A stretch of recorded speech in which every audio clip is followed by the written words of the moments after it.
Hey guys, it's Mark Holthe here, coming to you once again on another live Q&A. I'm an immigration lawyer doing what I love, which is answering people's questions about Canadian immigration. Today I am back after a little bit of a break. I had an amazing day with my family. We did a little walk around the park to celebrate my wife's birthday. We've got a lot going on. We've had our 25th anniversary. My wife had her birthday. It's my brother's birthday today. We're going to be celebrating Father's Day this weekend. So June is definitely a month of celebration for the Holthe family. It's great having you guys connect in. I love it when you guys post. So we're saying hello here. We've got Sanjay has joined us, which is awesome. We've got Catherine from Peru. That reminds me, I have to speak to my friend Curtis, who is anxious to get his wife here and had questions about whether or not she would be able to travel, which now she can. So post below where you're tuning in from. Shadima's from Nigeria. We'll drop people down here so we can see them a little bit better. Let's see. Leah says, you're amazing. Happy birthday to your wife. Thanks so much. All right, let's see where everybody else is tuning in. Oh, we got lots of birthday wishes. Thank you guys. That really means a lot. All right. Once again, I wanted to reiterate to everybody that I am a Canadian immigration lawyer, and this is what I do as a passion. I am happy to spend this little bit of time with all of you answering your questions about Canadian immigration. Today is an open forum. Today, whatever questions you might have, I'm going to try to tackle those right away and get right into them. I don't have a lot in terms of announcements other than the travel restrictions with the US have been extended into July. So we know that it's not going to come to an end in June, at least with respect to the US. And in fairness, the US is very, very, they kind of drive the ship when it comes to what Canada's going to do internationally. I think it would be kind of awkward for them to say, we're not letting people in from the US, but we are other countries, even though that probably makes a lot of sense, right? Okay, we've got Vishal. How you doing? I'm doing great. We've got Rule from Muscat. We've got Leah is over there in UAE. Welcome, Leah. It's great to have you with us. Anbu is connecting in from Miami. A big shout out to you again, Viral. Great to have you joining us. Samaya is over in Morocco. We've got a wave here from Bapasha. Wave to you too, Bapasha. Robbie is in the UAE. We've got Andy Wu down in Trinidad. Welcome, Andy. Great to have you. Okay, and then if you've got your questions, hold them off. We've got a couple of people asking questions. Manpreet's in Delhi. Welcome, Manpreet. Jian is in Myanmar. Wow, this is awesome. Callum, welcome back, my friend. He said it's been really busy for a while. Callum from Scotland, welcome back. It's great to have you. All right, we've got Canadian contingent. Evelyn's tuning in from Windsor. We've got Jose in Namibia. Wonderful, love that. Diana's over in Sarnia. Welcome, Diana. Great to have you with us. And we've just got we've got Amit. He's also here from Canada. Not quite sure what part of Canada Amit's from, but it's great to have you guys with me. I'm assuming the audio quality is good. You guys can hear me okay. Just let me know if that's the case. I can adjust it. I can turn it up if it's not loud enough. Udin says, good to see you again. Nice to see you too, Udin. We've got Harry from India. Jode has given me a little shout out here. I'm trying to catch up. You guys are moving so quick. Jode says, happy birthday to your wife. I most definitely will send Deanna your best wishes for her birthday. Very cool. We've got Rim in Tunisia. Ashish is over in India. Great to have you. Then we got some more YouTubers. We've got Claire from Belgium. Welcome, Claire. Our Western European contingent. Excellent. We've got Kunish from Kazakhstan. And it's really good. This is great. Okay, Prince is already asking questions about LMIA support. I do offer LMIA support once a company has found someone they want to bring in. Absolutely, I do that. I just don't do recruiting. All right, we've got a good thumbs up from Diana that the audio was great. Awesome. Urmi is in Bangladesh. We've got Franco who's tuning in from Argentina. Ralph confirms the audio is good. That's great. Freya, good to have you joining. Thanks so much. And Amin is back here. Awesome. Our Periscope contingent. You know, I put a request in actually to LinkedIn to be able to feed live on LinkedIn, but I haven't heard back from them yet. Okay, yes, indeed, I'm in. I am taking care of my families. Freya, good to see you. Absolutely. Noah is over Nigeria, another African contingent. Awesome, great to have you. Sissy, excellent, Sissy. Great to see you back over in Ontario. Latest is happy birthday. And Pri is also over in India. Kanaki, actually. So that's great. And then we've got Casablanca, Abdi. And we've got Mr. Sam Gaming from Poland. Very cool. All right, guys, thanks for shouting out and thanks for letting me know where you're tuning in from. I really appreciate that. It makes it a lot more fun. And the reason I do this, those who are watching this as a recording, it takes time for people to connect and to realize that I'm live. And so I do this so that there's time for everybody who wants to watch and get their questions answered, have time to connect and to be notified when I'm going live. So I do try to go right around 1 o'clock Mountain Daylight time on Tuesdays and Thursdays, but sometimes it varies. So it's really important that I give everybody a chance to connect. So we've got Chris over in Wimbledon. Very cool. Janika is also over in India. Ameke Machi, my good friend, your happy belated birthday to your wife. Thank you, my friend. And yeah, Vipasha also says to my wifey, you bet. And then we've got Manesh. And wow, we've got so many people tuning in. So it's great. I think I've shouted out enough now. Okay, well, without any ado, guys, just start posting your questions now. We're not going to waste any more time. Post your questions now. We've got 1:09 p.m. You guys all know who I am, what I'm about. Canadian immigration lawyer, offering this as my way of giving back to the world. So who would think of an immigration lawyer who just gives away answers free to questions? Well, you know what? You guys have been so good to me. Lots of people retain me. I assist them with their express entry with all kinds of immigration. If you saw what I've got going on right now, everything from international mobility program, global companies moving people into Canada. We've got lots of challenging situations with spouses, trying to get them here. We've got tons of express entry. We've got visitor visas. We've got study permit issues. We've got pretty much every kind of situation you can imagine. I've got a ton of reconsiderations that I'm doing for people who used other representatives, consultants, otherwise got their applications returned, and now I'm trying to save them. And so, you know, what is my mission as you guys are posting your questions? My mission is to make it accessible for anyone who wants to be able to hire an immigration lawyer to help them. You guys deserve it. You know, you don't have to settle for anything less.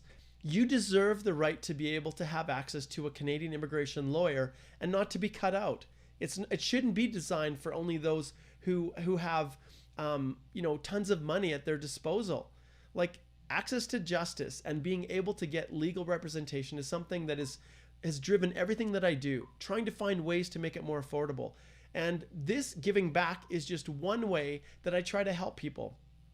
And so in the long game, I hope that people will recognize me as an authority and ultimately choose to hire Holthe Immigration Law to help them. And we're very quickly expanding. So any immigration lawyers out there that are watching this, we are in full expansion mode. So I've set up an awesome system where we can add lots of people to be a part of the firm and to work at their pace and still fully benefit from everything we have to offer. So I'm so excited about that. But as my kids tell me, Mark, you're well, they don't say Mark, they say Dad, you're a YouTuber. You always say you're excited about stuff. And as I was thinking about it, they're right. As I watch those other, the YouTubers, the influencers, they're like, oh, I'm so excited about this new thing. I'm so excited. Oh, I just want to tell you about this new thing, right? And I'm like, oh my goodness, I sound just like them.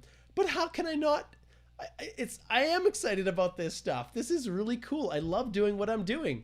And so anyways, all right, so let's jump right into the questions that you guys are all posting now. And I'm going to do my darndest to be able to help you guys.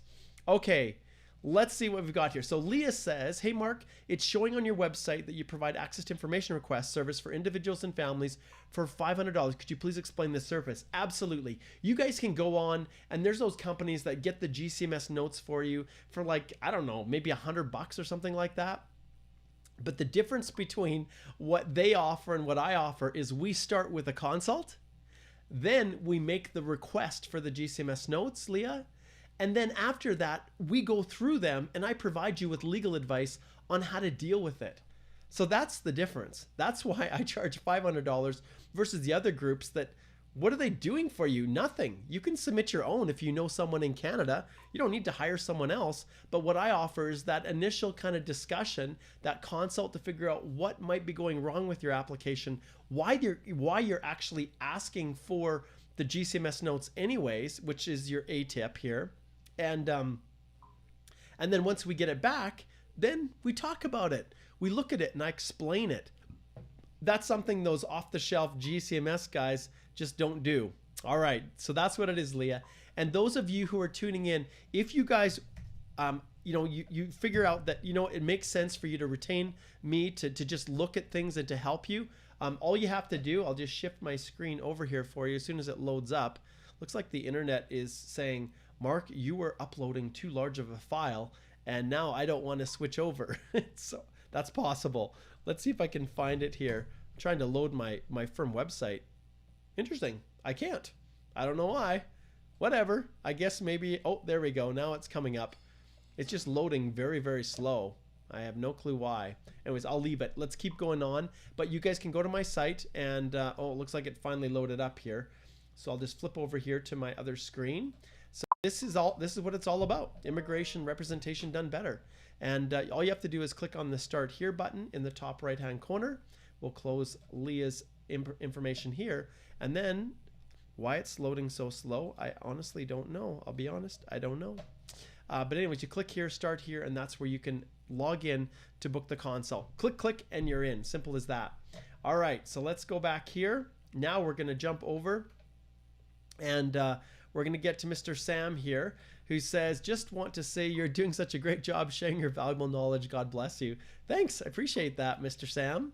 I'd love to know what your real name is, Mr. Sam. Okay, Sanjay says, hey, Mark, I want to know a few things about the immigration services you provide. Can I have your email address to ask those questions in depth? It will help me to enroll into your firm. Okay, so Sanjay, I do everything. So what happens is when it comes to a consultation, that's where I assess whether or not you and I are a good fit. And you also have the opportunity to assess. The most important part of that consultation is not you giving me information, it's me giving you answers. So like most of those free consults you get, they don't offer you any advice. All they do is take the information. But the big difference between what I offer is I give you an intake form, you fill out the issues that you have or the questions you have, then we address those specifically inside the actual consultation. And so part of the reason I don't just send an email to correspond back and forth with clients is because I'm here. I'm doing all of this to show you guys what I know, what I'm doing, and how I can help you. And the reality is if I open it up to correspond back and forth via email with anyone who was interested in retaining services, I honestly would not have any time to service the clients that are already hiring me. And so Sanjay, if you have any specific questions, ask them right here and I can share them with the world. But ultimately, it's pretty simple. We focus on you as a client. And if I go back to my website here and shift it back to you guys, I'm going to close Sanjay off here and go back to the actual site. And I go to the home button here. Hopefully it'll shift back to home, but everything is just going so slow. We are a client-centered, firm-supported firm. So the whole purpose of everything what we do is that we're focused on you. So if you need us to walk you through everything step by step, we're there. If you just need answers to a few questions, we're there. So it's completely tailored and it just depends upon you and what your unique needs are. And then our goal is to offer it as fast as possible, as give you exactly what you need, and at a price that's as good as can possibly be. And that's what drives our ship. That's what drives our firm. All right. Okay, jumping back here. So good question, Sanjay. Okay, we got an unknown hi, Mark. Hello. Bipasha says, sir, those countries that are enlisted for TRV can now apply for ETA as now VFS are closed for immediate family members as in case for parents for PR. Okay, I think what Bipasha is asking is, can we start submitting TRV applications? Well, the reality is if they are family members of Canadian citizens, you can, but you're still stuck in the situation where IRCC are not processing unless it's an expedited, that you fit into one of the high priority needs. Many countries are still forcing those overseas offices to work on a skeleton crew. which basically means that they do not have the same number of officers to process applications. And yes, with the inability to do biometrics through the the VFS or the visa application centers, it is a reality. So even though the government says, yes, we can reunite with families, it is not an expedited process by any stretch. It is really, really difficult still. And we've got some clients we're working through right now. And we're hoping that, as things start to loosen, that they'll be right in the queue to be able to come. But right now, there's a lot of issues. There's more questions than there are answers. All right. Okay, let's see here. We'll go into Jian says, overseas worker. I received and keep salaries cash. Don't have bank account in the current country. How do I use cash as proof of funds? Jian, you have to have it in a form that the government needs you to have it. And just shifting back once again to here, going back to my website, but going to the EE completeness check site. I haven't done this for a while, but let's just show you guys what I'm talking about. So if you go to this site, this is where a lot of the answers to your questions are going to be coming from. So applications for permanent residence programs subject to the express entry completeness check.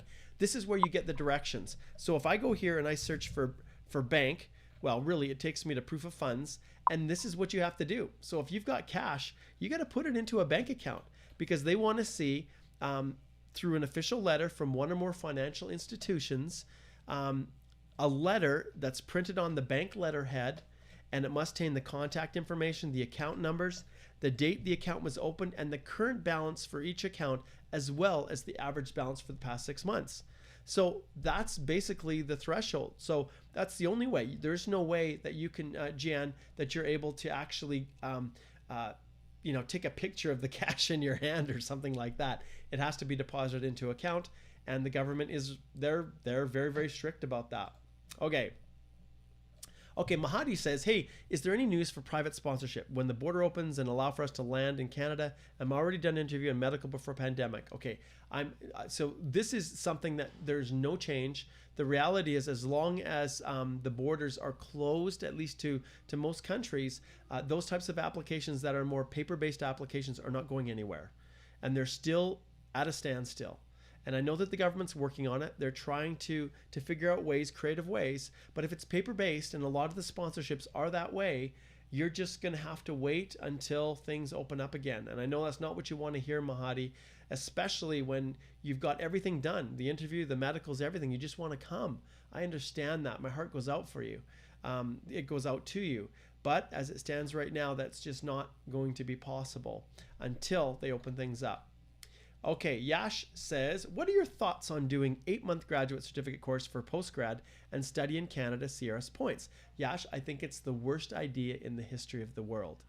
And the reason is that whenever we're doing these types of educational programs, I want you to make sure that you give yourself the best chance of getting the most lengthy open work permit after you've completed your studies.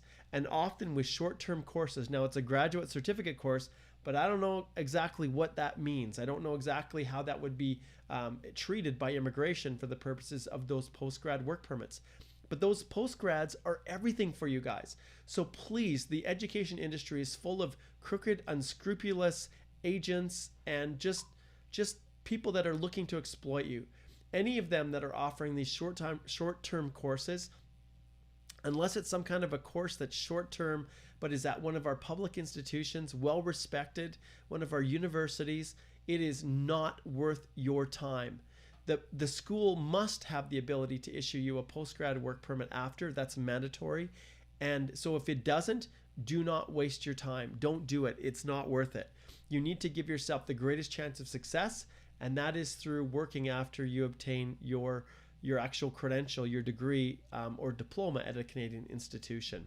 So Yash, I don't like it. I hate it. I've seen it so often. People come, they take these 1-year programs. They only get a 1-year open work permit, and half of the time they don't even get a chance to start work in time. So maybe they only complete 11 months of work.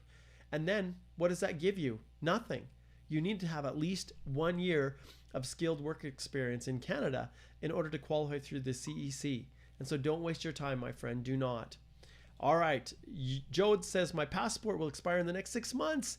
If I get the SIMP nomination, instead of telling SIMP, can I renew my passport? And an EE, I will give my new passport number. Yep, you can do all of that. As long as the SIMP is fine with your old passport, even though it's starting to expire, go ahead, get a new one. But even then, you can still update both parties, both the province and the feds. You can still update them. So don't worry about that. That's a natural course of everybody's lives. And go ahead, get that passport renewed. If you need to make a change, and then update that passport in your express entry profile before you get your ITA. There's no problems with that at all. None. Okay. All right. Tarim says, hi. Hello. How are you? Okay. We've got a bunch of people posting a bunch of things. Okay. Rabi says, hi, Mark. Is it possible to show that the source of money regarding the proof of funds is coming from the gold that I sold it, and how to show this proof? Well, do you have a receipt for the gold that you sold? And was the money deposited into your bank? That'll probably do it. That'll probably do it. Okay. Vishal says, traveling from India, I have a CWP and spouse with open work permit. And so closed work permit, open work permit is what he's got here. Both have the same with the same IT company. Does the spouse need a written authorization letter from IRCC? Are we allowed to enter? How should we prove we are essential? Okay, Vishal, there's so many pieces to this that actually this is a perfect example of a specific question that I'm not able to answer. This is legal advice. This is actually advising on what you need for your work permit that affects you personally. And so Vishal, you'll need to book a paid consult for us to go through that in depth. There's so many factors. Which province are you going to? When exactly do you intend to travel? When were your work permits issued? The nature of the work that you do, all of those things play into the answer that you're looking for. And so it's not possible. And so proving what's essential, depending upon, really the destination, all those things that I talked about are going to impact the answer. So unfortunately, Vishal, you'll need to book a consult. And I think I've showed you guys how to do that. Just go back to the website and you can book a consult right through there. Okay. All right, let's see here. So we've got an unknown. Is there any chance of a federal skilled worker in the near future? I'm at CRS 470. Is it worth waiting? Of course it's worth waiting. What else are you going to do in the interim? You're absolutely going to wait. Is it possible for 470? Yes, I think eventually it is possible. Right now, what we're seeing is a lot of people building up and building up and building up. So those numbers at a higher level, I suspect the first few draws, if they're open draws that include the federal program, I suspect that they're probably going to be north of 480 points. That's probably what I suspect. But 470, eventually, I do see the possibility of it coming down to that level. Now, obviously, the challenge you have is if you have a birthday, right? Then you lose 5 points. But everybody's at the mercy of COVID-19, these travel restrictions, social distancing, all of the efforts that the world is making to bring this terrible pandemic just under control. Okay. All right. Diana says, what are the implications of applying for PR here in Toronto under CEC without status? It ain't going to happen. It's going to be really, really tricky. You should not have let yourself fall out of status. Visitor visas, those kinds of things. Often I will apply to make sure that I keep my clients in status if they do need a visitor. But it's really, I'm sad to hear that you don't have status. Ultimately, when it comes to CEC, and I guess I shouldn't say it's not going to happen, because technically if your work experience was accumulated while you were in valid status, then technically it can count. But there's got to be something that you can do, Diana, to be able to fix your status or to apply for a temporary resident permit. If you fell out of status because of COVID-19, there might be some things that we can do to help. But once again, this dives into something that's super, super specific. All right, moving on. Chamode says, hey Mark, will the express entry process resume to normalcy anytime soon when it comes to processing applications given the situation is improving? Situation is improving, yes, but we're not going to see market improvement for a long time. Even when the travel restrictions are lifted, even when the social distancing restrictions are lifted in each province, which allows all the immigration officers to return back to their posts, there's still going to be a long time because of these backlogs for them to be able to catch up. And so I don't see anything in terms of express entry processing. The one interesting thing about EE is that many officers can continue to work on those applications from home because they're entirely electronic. So of all the types of applications that are being submitted, express entry is actually working because of the ability officers have to process those in a virtual world versus all the paper-based applications and the overseas offices that are not equipped to work virtually. All right. Okay. Sudhir says, my score is 432, applied through the PNPs. What are my chances to get through ITA this year?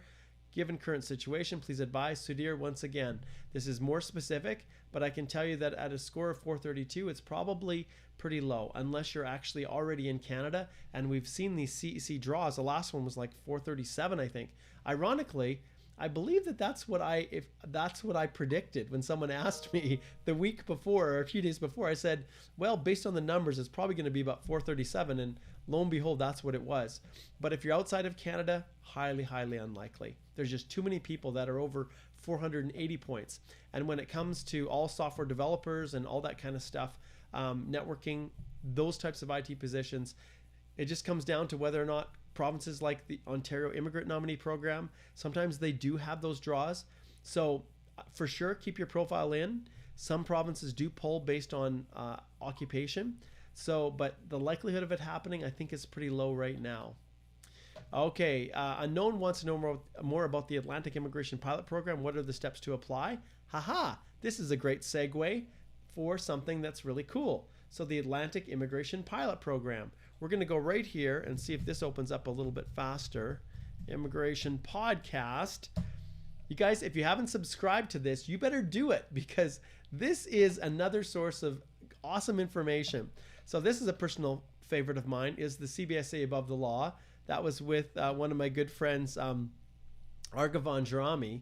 But in here, guys, you will see that there are a bunch of past podcasts. And one of them is the AIPP, Atlantic Immigration Pilot Program. Excuse me. Oh, two sneezes are better than one, I guess. Let's see. I'm just trying to find it. Didn't look like I'd find it. Okay, so what we'll do is we'll go Atlantic.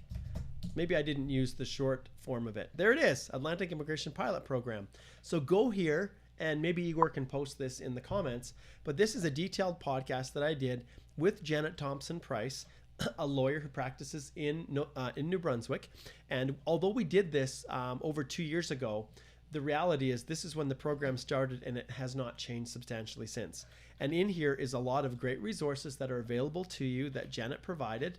And you know, even obviously, I'm not even sure if the infographic still works. Yeah, nothing has changed. All the links are still valid. So this is a great overview right here of how it works. And this infographic is one that I use with clients all the time to explain how it works. So go check it out. There is some information on the Atlantic Immigration Pilot Program. All right, let's see here.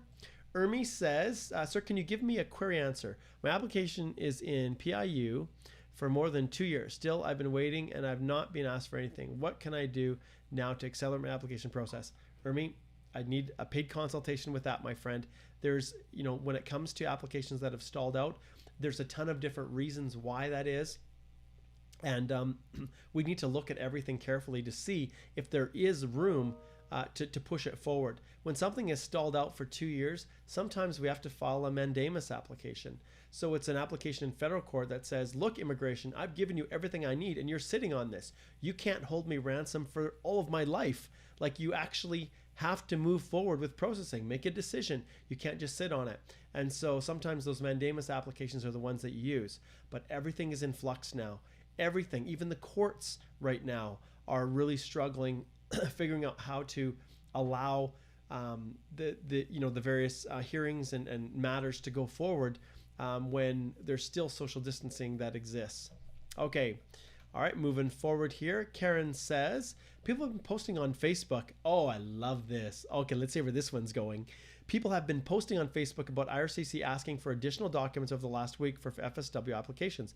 Seems like IRCC are processing applications. Well, yes, they are starting to move forward. They're doing what they can to advance these applications. And within a relatively short period of time, I'm hopeful that the border restrictions will basically be lifted and people will be able to travel. But understand that we're still a ways out. Okay, we're still a ways out, but it's good to see that people are getting requests to update information. Okay, Tareem says, is it viable to apply for a TRV in these circumstances while my spouse application is in process? Does the visitor visa or possible rejection have any effect on the spousal visa application? Okay, so yes. When it comes to an application, there's nothing stopping you from applying for a TRV to be reunited with your spouse in Canada. There's nothing stopping you. But understand all of the previous rules all still apply. Travel restrictions and an ability to travel is one thing. You still have to show immigration that you are that you have temporary intent, that you have ties to your home country, that you'll return in the event your temporary status expires. And when you're in the midst of a spousal sponsorship application, that's often a very, very high bar to meet, to show them that, yes, I have no intention of staying and I will go home if my temporary status is denied. Now, the reality is built into the legislation is an ability to have dual intent, the intention to become a permanent resident, at the same time, the intention of honoring the temporary conditions of your stay. But if you applied for a TRV and it was refused, no, it doesn't harm your spousal in any way. In fact, I will often use that as clear evidence of the genuineness of the relationship. Why would I even try for a TRV, if my relationship wasn't genuine? You guys are the ones keeping us apart. And so I will use that as a positive attribute in my spousal sponsorship applications. Okay, here's another one about when are they going to start with their passport requests for outside Canada applicants. We just don't know. I think the thing that you'll look at is when the travel restrictions are lifted. That's what I think. Okay, Kandari says here, sorry, I've already received an LMIA. Just want to know, would I be able to get visa or no? Well, if you have an LMIA, it depends on what kind of visa you're talking about. There are permanent LMIAs that are just used to support permanent residents. There are dual purpose that are used to support permanent residents and you getting a work permit. So when you say a visa, is it a permanent resident visa? Is it a work permit? You can always apply. They're not stopping people from applying, but the processing of that application most definitely is going to be delayed unless you fit into one of these emergency type scenarios, where it's related to COVID-19, the fight of it, whether it's the maintaining of our food supplies, agriculture. Those are the priorities. All right. Okay, moving on here. Vikrant says, are the open work permits limited with condition to move anywhere in Canada or restricted to the province where my spouse is studying? They are open. They should be open. There should be no restrictions on those open work permits, not by geography at all. Okay. Okay, Diana says, God blesses you because you watch over the foreigners. Thanks, Diana. I appreciate it. My son was living in Suriname for a year and a half. He had to come home a little bit early because of the coronavirus. And so he missed out on the last 6 months of his mission for his church. But when I was a young kid, when I was 19 years old, actually I was just turned 20, I think. I lived in Portugal for 2 years. I learned what it was like to be on my own, I had another missionary that was my companion, and I was one of the Mormon missionaries that served. And that's what got me interested in becoming an immigration lawyer. I then worked on the border as an officer, and just the pleasure of working with all of you people, what it has shown me and what it has taught me coming from a small rural farm where, for all intents and purposes, a history of redneck white guys, essentially, on the prairies of Alberta, as redneck as you can imagine. It opened my eyes to the world.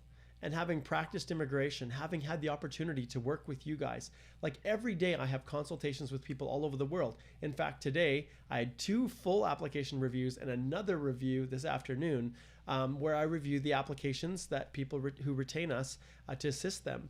And I've got a spousal this afternoon. I had 2 express entries this morning.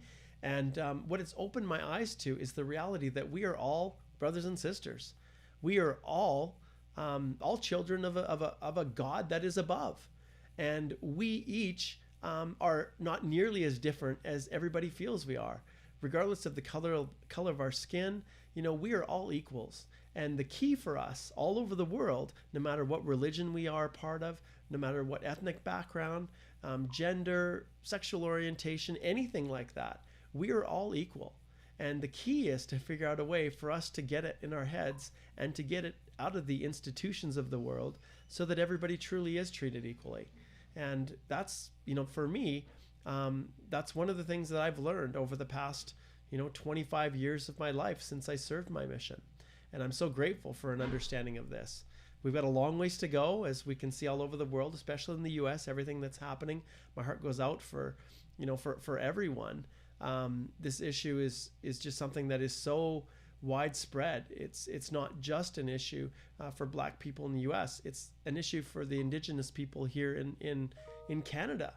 Some of my good friends, I see, I remember one friend that I had, and I know you guys probably don't care about everything that happens with me personally, but when I was younger, I played college volleyball on the men's team at the college here in Lethbridge, and one of my good friends was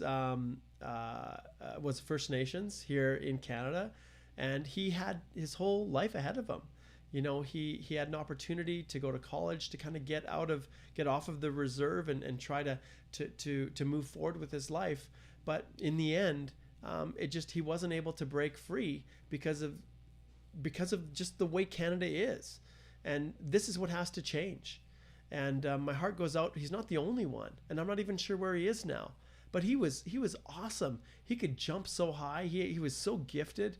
He in school it wasn't easy for him, but he worked hard. But in the end, he just wasn't able to escape basically the shackles that have been put on his people for years and years. And so that's what I want to see. Those are the changes that I want to see. I support the whole concept of Black Lives Matter 100%, like absolutely. And in Canada, I'd like to, whether it's Red Lives Matter, whatever it is, I just think there's so much more that we have to do to make changes. All right, so there's my comment. You can't help but not talk about it. All right, and sorry about that, guys. So Prince says, another question: if I have a foreign work experience, NOC A, does having 1 year experience in NOC B, 0, etc., would help towards express entry? Yes. Once you've met the minimum eligibility requirements for the Federal Skilled Worker Program, which is 1 year continuous full-time paid work experience, you then have the ability to accumulate the rest of your comprehensive ranking system work experience through other NOCs. So, and it doesn't even have to be continuous. So yeah, keep that in mind, Prince. Okay. Koshek says, you look super refreshed after your mini vacation with family. Do you know what? I had a chance to see Igor for the first time. Igor and Tatiana. I went up to Calgary and I saw them yesterday, which was wonderful. It was the first time I had a chance to see him. Since he's immigrated to Canada and started working for me out of his home in Calgary, this is the first time we were able to meet in person. Now, it wasn't on the best of terms, because although we've had a lot of wonderful things, I actually went up to Calgary. I went up to Calgary yesterday to see a good friend who is very, very ill in the hospital. And fortunately, I'm a lawyer, so I put my suit on.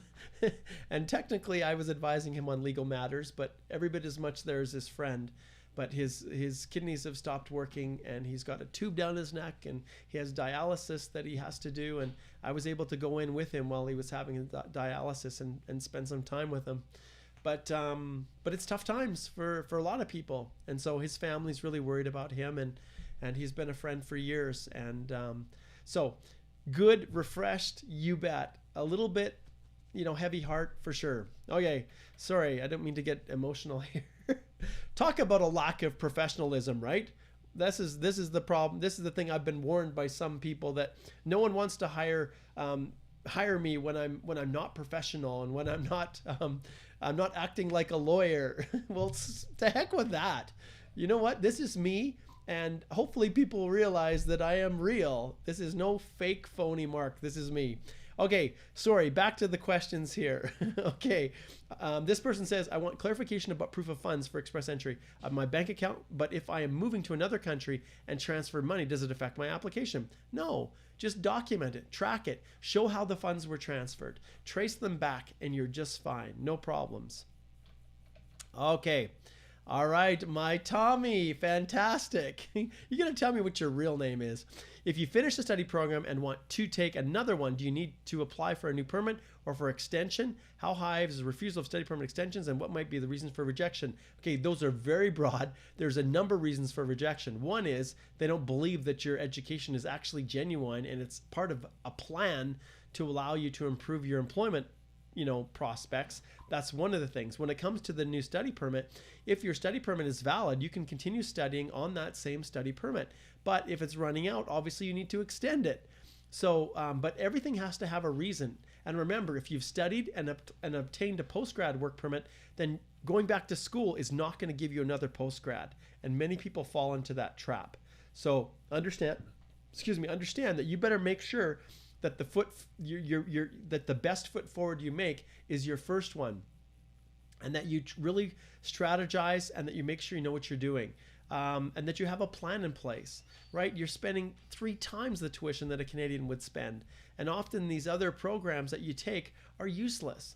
You need advice, you need direction on what's worthwhile. I do offer this to my clients. I do let them know whether or not I think a school is actually worth going to. The overseas education agents and consultants don't do that. Their sole purpose is to get money and to convince you to go to the school that's paying them, right? But I'm happy to meet with people through a consult and let them know whether or not I think that school is actually worth going to. Okay, all right, so this one says, hello Mark, please must my knock match my education? No, I don't even need to go any further. Your knock for the purposes of express entry does not need to match your education. As long as you've performed a substantial number of the main duties and all of the activities in the lead statement, then you're fine. You can do that. And I can see here he's got a studied ag for a degree and master's, but I worked in aviation. Yeah, if the knock, as long as you perform those duties, that's all that you need to ensure that you've done. And of course, that you were paid full-time, at least 30 hours, skilled, that kind of stuff. Okay, Jode says, after getting an ITA from the federal, will it matter if I got older by 1 year and my IELTS score expires? Okay, your IELTS score expires. Yes, that's a huge problem before you apply for your EAPR. You need to do that before your IELTS expires. But age is locked in, and that's where it comes to the A11.2 assessment that IRCC does. I'm going to share my screen with you, Jode. I'm going to block this off. I'm going to flip over here. I'm going to go to this lovely policy directive here. You can search it up. There's the title right there. And if you scroll down here, there's a policy that relates specifically to birthdays. So we'll keep cruising. There it is. Exemption to Section A11.2. Candidates whose birthdays occur after they receive an ITA. Basically what that's saying without reading it is that your birth date is locked in at the time you get your ITA. But IELTS, if that expires, you're hooped. So get your test, get that extended. All right. We'll flip back here. And next one is from Miriam. She says, hey Mark, my husband got his WES equivalency. However, he's losing points due to our age. Yeah, we're planning to apply through PNP. We want your services. Are you catering PNP and AIPP? Okay, understand guys, any Canadian immigration application, without a doubt, I can help you. I can support you in what you do. That's the model that we provide.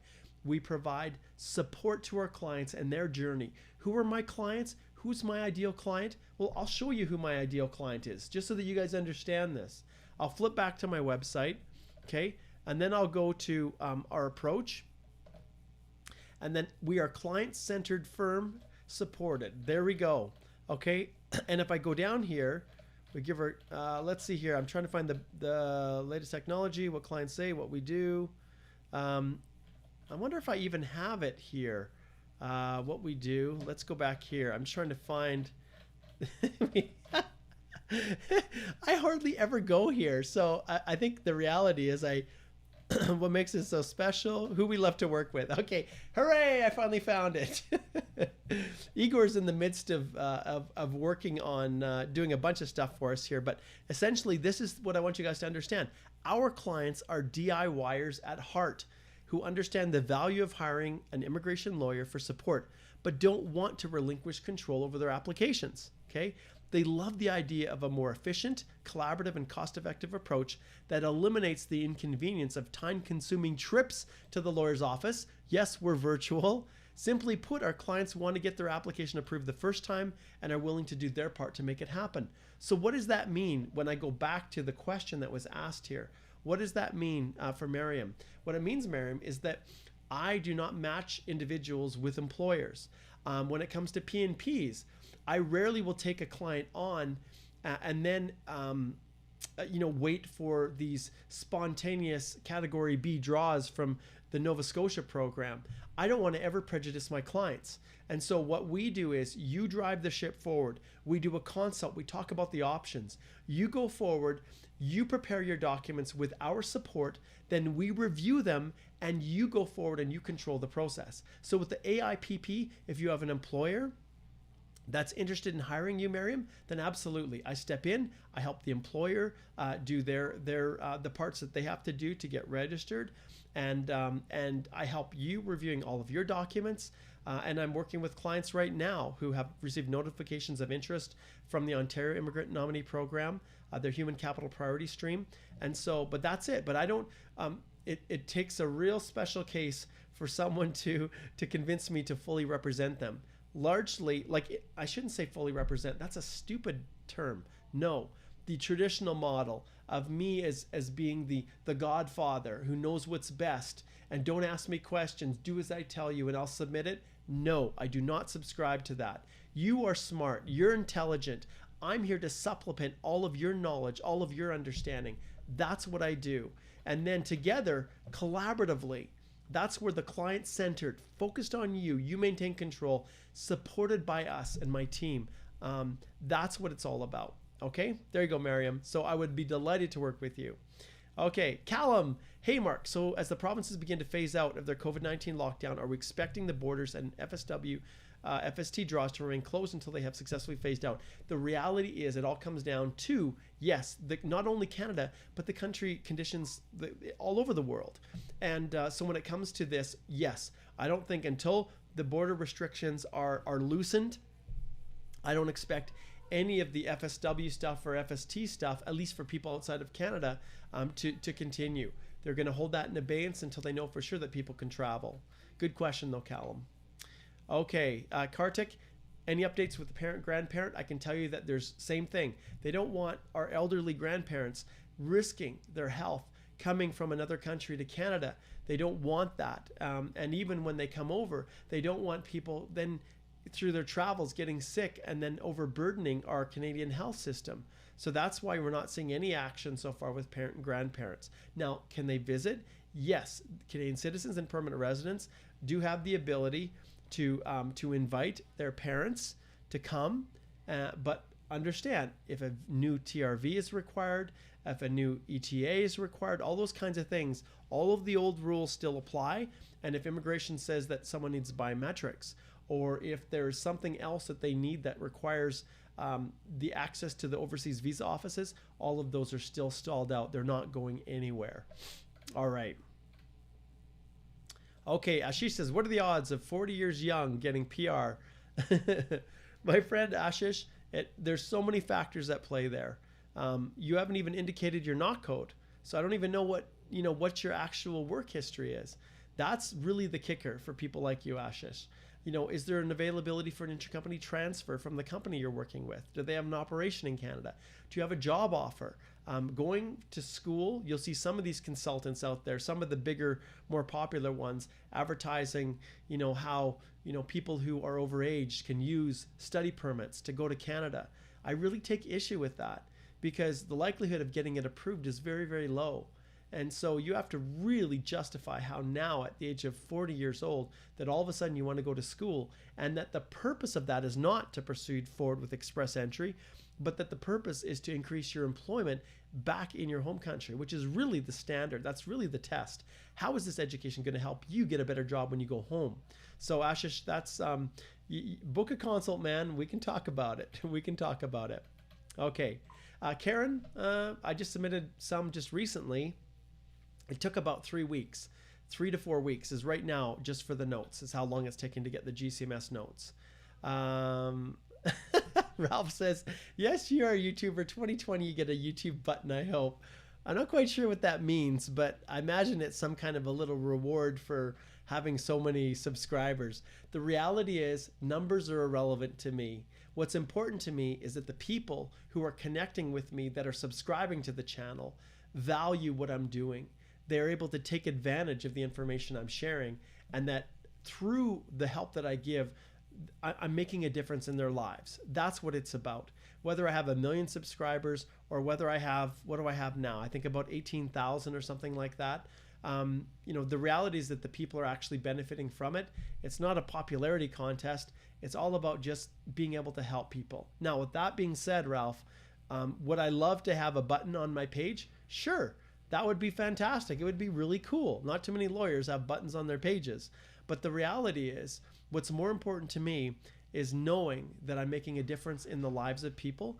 And obviously, if I have 1 million subscribers, then I know that I'm actually having an influence on 1 million people in the world in a way that is helping them to avoid, hiring overseas agents that don't know anything more than they do, helping them as they're working through the applications themselves to avoid the most common pitfalls, and just giving access to justice.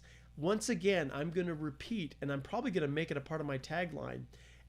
I believe in my mission, and the purpose of Holthe Immigration Law is to make it possible for every person to have the right to hire an immigration lawyer to help them.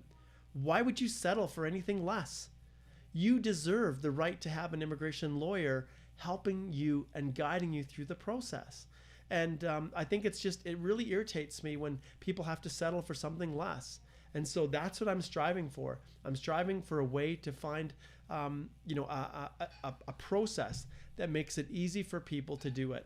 And one of the things we're looking at right now is payment plans, trying to see if I can make that work, because there's a lot of risk with that, especially when people have already had their application submitted by me and there's still 8 more payments to make.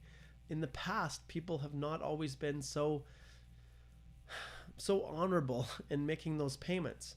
And so when I've already submitted the application, then often people paying me was not a priority. And then I would be in a situation of basically financing their legal work. So I'm trying to find a way to make this work. I'm trying to find a way to make our legal fees, which I already have in many respects, affordable. Because understand, I'm not just some guy who's gone through and immigrated to Canada and then decided now I'm going to become an expert, take a series of evening courses from one of the colleges, and voila, I'm an ICCRC regulated consultant. That is not me. Like, we're talking years of law school. I took immigration law in law school. I worked on the border while I was going through law school. I worked as a pro bono student with the hearings officers who oversee the appeals to the Immigration and Refugee Board, and to, basically I worked in support of them while I was going through law school. Then right from the get-go, right out of, even as an articling student with one of the national firms, I started my career in immigration. So that's what you're getting. I'm not some lawyer who's decided now I'm going to practice immigration. I'm not some consultant who's taken a series of evening courses and now consider myself an expert, or a consultant who worked in a law firm and then left and decided now they know everything there is to know and they can do it themselves. Or someone who's immigrated to Canada, can't find a job, so figures, hey, I've got a degree, I might as well go become a consultant. That is not me. I'm an immigration lawyer. I don't know how many years I've got. 2003, I guess, is when I started. I worked on the border 2002. So that's how long I've been doing this. And in September, I'll be the chair of our National Canadian Bar Association's immigration section. So no, I won't race to the bottom with my fees, but you have a right to be able to hire an immigration lawyer to help you. And that's access to justice is the issue that I'm going to fight for over the next year, especially when I'm chair. Okay, moving on here. Okay, Franco says, I'm an Airbnb host. Can I claim points for EE for the time I worked on this field? Thanks. Franco, we need to look at your job description, my friend. That's a tough one. We need to look at it, because at the end of the day, an Airbnb host, are you working 30 hours a week? What is your actual role? How are you paid? Can you prove it? So good question. Never had that one before, but the best way, Franco, is to book a consult so that we can actually look at it. Okay, Vikrant says, are we allowed to submit PR via any other programs while I'm working under open work permit in Canada? Well, understand, you just have to meet the eligibility requirements. It's as simple as that. You can work and start a PR process at the same time. It's not going to stop you. And many, many people, that's what they do. Their foreign worker flips. They transition from a work permit to permanent residence. Okay, I'm going to answer a couple more questions. Shamod says, that they notice CAC are processed faster than FSW? Yeah, in many cases it is. Why? Because there's less things for them to assess. There's no proof of funds requirement. There's a bunch of other things that are less. And my spousal sponsorship review, they've just jumped onto our Teams. Our whole system, we work through Microsoft Teams, and it looks like they're now waiting for me to join them to review their spousal application. So unfortunately, guys, we're going to have to wrap this up. I want to thank all of you guys once again. And I can see, like, if I go through this, I can see how many I have not gotten to. There are so many questions, you guys. And I'm just sorry that I'm not able to, that I'm not able to get to all of the remaining questions. This is all the time that I have. If you feel like what I've been sharing is worthwhile, then please understand this is just general information. This doesn't even begin to touch what a consultation is like when you and I meet and we talk together. And so those of you who are not able to get your questions answered, if it's something urgent, we're not going to do another live Q&A until Tuesday at 1 p.m. Mountain Daylight Time. And as always, I can only get through as many as I can get through. So my sincere apologies. Hopefully you guys have all been able to benefit from the answers that I've been giving other people. I'd encourage all of you guys to, if you have really, really important questions that you need answered, don't hesitate to book that consult. Yes, it's $210 Canadian for a 25-minute consult, but this is not a consult where I'm shooting the breeze with you, where I'm getting you to give me information. You send that to me in advance. I review it in advance, and I have a very good idea what the answers are before we get on the call. Then at that stage, that $200 is the best $200 you've ever spent, because if you don't qualify for anything, I tell you, then you can move on with your life. If you do have a chance, I explain the pitfalls, the problems, the challenges. And if you're good to go, I give you that pat on the back and I say, yes, you're in great shape. Fix these things and away you go. And then there's always the option of purchasing my do-it-yourself guide. It's not a guide, it's a massive course. I wish you guys would look at it more frequently and pay attention to it. It's in the description below. But that course is full of just every ounce of knowledge that I pour out here in a very systematized, very clear, concise way to help you navigate through Express Entry. Those who are not sure if you qualify, purchase it. It'll tell you that, so you don't have to spend thousands of dollars on some overseas agent or consultant who just wants to take your money to get you into the pool when you don't have a prayer of getting out. So that's kind of where I'm at. That's my mandate. That's my mission. I hope that all of you guys appreciate how much I truly care. And, you know, if any message that I want you to take away from me is that at least this lawyer cares. So this is Canadian immigration lawyer, ex-immigration officer, and former high school teacher, Mark Holthe, signing off and wishing you guys all the best as you navigate this world of COVID-19. Take care.